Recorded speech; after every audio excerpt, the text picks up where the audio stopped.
বৃষ্টি পড়ে টাপুর টুপুর, নদে এলো বান। শিব ঠাকুরের বিয়ে হলো, 3 কন্যে দান। 1 কন্যে রাঁধেন বাড়েন, 1 কন্যে খান। 1 কন্যে রাগ করে বাপের বাড়ি যান। নমস্কার বন্ধুরা, চলে এলাম ছাদ বাগানের ভিডিও নিয়ে। এখন বর্ষাকাল, দেখতেই পাচ্ছ ফুল তো প্রচুরই হচ্ছে, তাও ঠিকমতো যত্ন করতে পারছি না। যত্ন করলে হয়তো আরও হতো। এই হলো আমার ছাদ বাগানের ভিডিও। নাকচম্পা ফুলও কত হচ্ছে এখন, গোলাপে তো গাছ ভরে যাচ্ছে।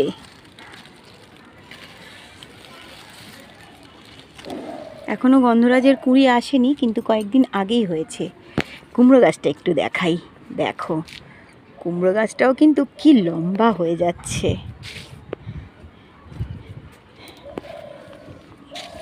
করবী ফুল দেখো, থোকা থোকা করবী ফুল, ছোট্ট গাছ, কিন্তু গাছগুলোকে এবার ছেঁটে দেব। আমার এই ছাদ বাগানের ভিডিওটা তোমাদের ভালো লাগলে লাইক কমেন্ট শেয়ার করতে কিন্তু ভুলো না। আর যদি ইউটিউব থেকে দেখে রাখো প্লিজ সাবস্ক্রাইব করো, আর ফেসবুক থেকে দেখে রাখলে অবশ্যই ফলো করে দিও। এখন টাটা।